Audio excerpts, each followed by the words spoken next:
Just ఇలా ముందు ఇలా చేసుకోండి. ఇలా చేస్తే మీకు ఈజీ ఉంటుంది. ఇప్పుడు చిటికిన వేలు చూపులు వేలు కలవాలి. కింద బొటన వేలు చివరి కలుస్తాయి. ఓకే, కొత్త వాళ్ళు నేర్చుకుంటారు. ఇది సహస్రారం అంటే నడినెత్తి అంటారు. చిన్నపిల్లలు తాడం అంటారు. చూస్తారు, అవుతుంటుంది. దానిలో ఆయిల్ వేస్తారు పిల్లలకి. ఆ చూపు ప్రతిరోజు ఉదయానికే మీరు స్నానపానాలతో పని ఏం లేదు, లేవగానే ఫస్ట్ అవర్లో ఈ విధంగా చేసుకోండి. ప్రతిరోజు చెయ్యాలి ప్లీజ్. ఇది చేయకపోతే మీకు భగవంతుడు ఎలాంటి శక్తి రాదు. ఫస్ట్ ఆఫ్ ఆల్ ఇది చేయకపోతే భగవంతుడు ఎలాంటి శక్తి రాదు. ప్రతిరోజు చేసుకోండి. స్ట్రైట్గా ఉండాలమ్మా. శ్రవంతి స్ట్రైట్, కూర్చొని స్ట్రైట్. ఓం హంస హంసాయ విద్మహే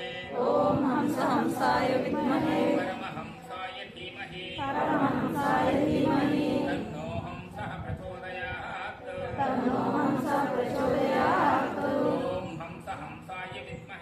ఓం హంస హంసాయ విద్మహే పరమహంసాయ ధీమహి తన్నో హంసః ప్రచోదయాత్.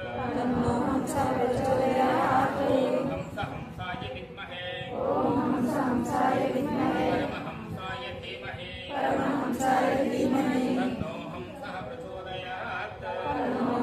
ప్రచోదయాత్. ఓం హంస హంసాయ విద్మహే పరమహంసాయ ధీమహి తన్నో హంసః ప్రచోదయాత్.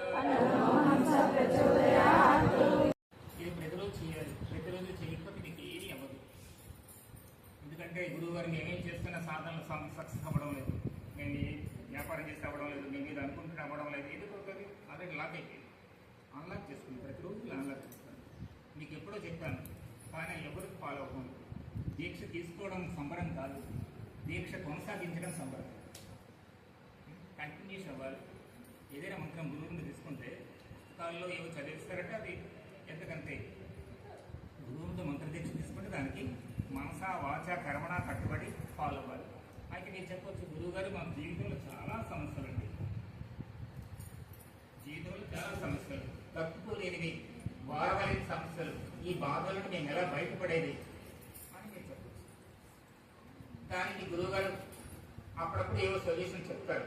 మీరు చేసినప్పుడు కూడా మీకు సొల్యూషన్ అందకపోవచ్చు. మన దగ్గర ఎవరైతే పూర్తిగా అంకిత భావంతో గురువుని సేవిస్తారో వాళ్ళకి ఇది చేయకపోయినా వాళ్ళకి అయిపోతుంది. ఎందుకు గురువు గారు చేస్తున్నారు, మనకి మారుగా గురువు గారు చేస్తారు.